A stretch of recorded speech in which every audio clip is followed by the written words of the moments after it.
saddex wiil oo dhalinyaro ah ayaa waxay ahaayeen saddex wiil oo waqti fara badan isla qaatay noloshoodii. Saddexdaas wiil ayaa waqti fara badan waxay ku noolaayeen xaafad aad u qurux badan. Saddexdaas wiil ayaa ah saddex wiil oo kala muuqif ah, kala duwan, mar walibana aad ayuu u fikri jiray. wiilashaasi ka mid ah aad ayuu u fikri jiray, mowqif gooni ayuuna lahaa. mowqifkiisana wuxuu ahaa inuu mar uun xaafadaasi ka noqon doono qof laga yaqaano, aad loo xushmeeyo. maalin uu ku joogaan iskuulka ayaa iskuulkii waxaa soo galay gabar aad u qurux badan. gabadhii ayay si caadi ahayn u fiiriyeen ardaydii oo dhan. saddexdii wiil ayaa waxay ku fikirtay gabadhaasi sidee kula saaxiibi lahaayeen, waqtina ay kula qaadan lahaayeen, gabadhaasna ay ka mid noqon lahayd tiimkooda. wiilashaasi wiil ka mid ah ayaa wuxuu dhahay, aniga ayaa igu ogtiin gabadhan aad ku quruxda badan inaan soo dhameeyo. markaasi waxay dabagal ku sameeyeen gabadhii, uu koona daba kacaya, aadna u fiirinayay gabadhii. gabadhaasi ayaa waxay ahayd gabar yar oo aad u qurux badan. maalmo kadib ayaa waxaa dhacday gabadhii inay arkaan lana hadlaan. gabadhii laakiin waa soo fiiri weysay, waxay ka yaabtay sidii u dayayaan. gabadhii iskuulkii dhan ayay ka yaabtay, qofna kama taqaan iskuulkii. saddexdan wiil aad ayay u daba dhigteen gabadhii, aad ayayna u fiirinayaan. maalmo kadib waxaa dhacday gabadhii inay ku fikireen inay samaystaan siday gabadhaasi ula saaxiibaan. way isku imaadeen, waxay dhaheen aan tashanno qaab aan gabadhan saaxiib kula dhaqan karno aan keeno. gabadhii ayaa iyadoo arrintaasi ka warheynin, wiil ayaa soo jeediyay go'aan, wuxuuna yiri asxaabtaasi ka mid ah 5 qaab ayaan gabadhaasi saaxiib kula dhaqan karnaa. marka hore waa inay unka naga mid noqoto, marka labaadna waa in aan naqano dad isku xiran oo iskuna duuban. qof intuu hadalkii wada wiilkii ayaa waxaa soo booday gabar ka mid ah, yaa saaxiib la naqanayo. idinkaas soo boodin kaasoo yiri aniga ayaa saaxiib la naqanayo. kadibna qaartii kale waa qosleen.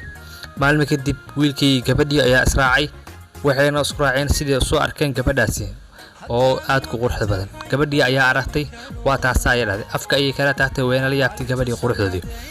wayna baxeen iskuulkii ayay ka tageen xaafadooda. wiil ka mid ah asxaabtii ayaa gabadhii si kaysa kula kulmay. markuu la kulmay ayuu aad u dhowl cadeeyay, hadalna afkiisa wuu ka soo fiiqay. gabadhii ayaa iyadoo yaaban ka tagtay. maalin kadib wiilkii asigoo aad u yaaban haddana wuxuu is yiri maxaa ku dhacay, maxaa u hadli weysay. afka ayuu taagay, wax kasta ayuu sameeyay. markii labaad ayuu arkay gabadhii si kale mana hadlaayo, waa fiiriyaali oo kaliya. gabadhii ayaa yaabtay, indhaha ayay taagtay. runtii waxay la naqan weysay qof aad agta la joogto kuna arkeen. gabadhii ayaa ku tiray, maxaan kugu dhacay aboobe, ila hadal, sidee xujiraan. wiilkii gabadhii waa isbarteen, kadibna waqti fara badan ayay isla joogeen. maalmo kadib gabadhii iyo wiilkii waxay noqdeen dad saaxiib ah aad iskugu fiican, sheekadoodina aad iskugu baxdo ayay noqdeen. gabadhii ayaa meel waliba laga ciseeyay oo aad ku qurux badneed. wiilkii ayaa wuxuu noqday wiilka ugu caansan iskuulka ee aad ku qurux badan. maalin ayuu ku fikiray asxaabtiisii oo ballan ka qaaday inuu baro gabadhani, wuxuuna dhahay waxa ku baraya asxaabteedii si lama filaan ah. gabadhii ayuu soo waday, indhaha ayuu ka xiray, wuxuuna u keenay asxaabteedii. asxaabtii dhan ayaa soo hor fadhiistay gabadhii. kadib si fudud ayuu gabadhii indhaha ugu furay. markuu indhaha u furay, maalinkii meeshaasi ayaa asxaabtii wuxuu u sameeyay qada sharaf. gabadhii aad qurux badan, asxaabtii dhan gabadhii ayay fiirinaysay, wayna la yaabanay gabadhan aad ku qurux badan ee ku soo biirtay asxaabtooda. markaasi gabadhaasi ayaa waxay noqotay gabadha ugu quruxda badan meesha. wiilkii ayaa aad iyo aad gabadhii u jeclaatay, waxaan dhex maray jaceyl aad u sarreeya. saaxiibtinimadoodii waxay isku beddeshay jaceyl. wiilkii ayaa jaceylkiisii mar waliba wuxuu jeclaa inuu ka farxiyo, uu sheekeeyo, ku qosliyo, sidee farxad iyo kalsooni uu sii lahaa gabadhani aad ku quruxda badan, misna jaceylka uu qaadi, iyadana jeclaatay. gabadhii ayaa waxay ku fikirtay in wiilkani nolosheeda la qaadato inta waqtiga ka dhiman, uu ko meel waliba ay aadayaan ee labadooda ay soo socdaan. taariikhdani ayaa aad iyo aad dadka ugu sheekeeyeen. waqti yar kadib gabadhii ayaa waxaa soo qabtay safar, wayna baxday iyadoo ka qarinaysa saaxiibkeed. waxayna warqad u dhaaftay asxaabtii, waxayna tiri waan baxayaa, safar ayaan aadayaa, safarkaasi intaan ku maqanahay. asine way ka dhuumatay. kadib waxay u sheegtay asxaabtii in aabaheed ku qasbay iyadoona qofna la tashan. aabaheed ayaa wuxuu ku yiri waa baxaysaa, safar ayaa aadaysaa, ilaane waa inaad toos u baxdaa. gabadhii ayaa iyadoo yaaban waxay raacday baabuurkii, murug iyadoon u sheegin saaxiibkeedii ee aadka u jeclayd. kadib ayay iska baxday gabadhii iyadoo la yaaban arrintan kadiska ah ee ku baxayso. kadib meel kasta ee tagtay waxay kula kulantay murugo aad u fara badan iyadoon ka ahaan karin jaceylka ay u qaaday wiilkan. maalmo kadib ayaa waxay go'aansatay wax waliba ee sameynayso iyo waqti waliba ee joogto inay murugay dhibaato ay kula jirto jaceylkii ay u qaaday wiilkii.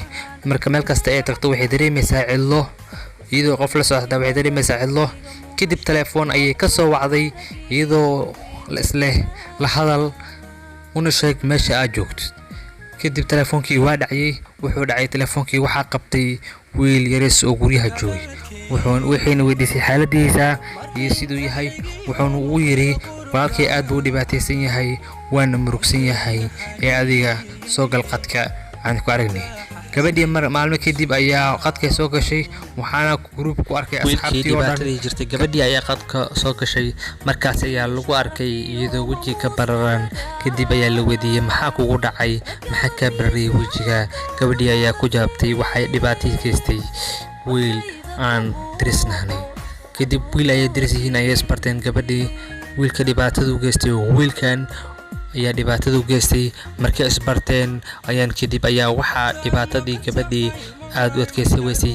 markaas ay gabadhii wiilkii waxay ku dhufatay bud wiilkiina waa dhacay. kadib asxaabtii ayay soo wacday waxay dhahday wiilkii waa dhacay dhulka ayuu yaalaa waxaan sameeyana ma aqaano ani ayaa hayo isbitaalna uma wadi karo ee asxaabay garbisiya. asxaabtii ayaa u imaadeen gabadhii iyadoo dhibaataysan wiilkii meesha dhig baxayo. wiilkii ayay qaadeen waxayna geeyeen isbitaal. sidaasi ayay ku baxday gabadhii dhibaatadii ku jirtay waxayna la midooday saaxiibkeedii aadkay u jeclayd asina aadkay u jeclaa. waxayna dhigteen xaflad. intaas ayaan kusoo koobaya insha Allah taala sheekadani sheekadii ku xigta waxaan leeyahay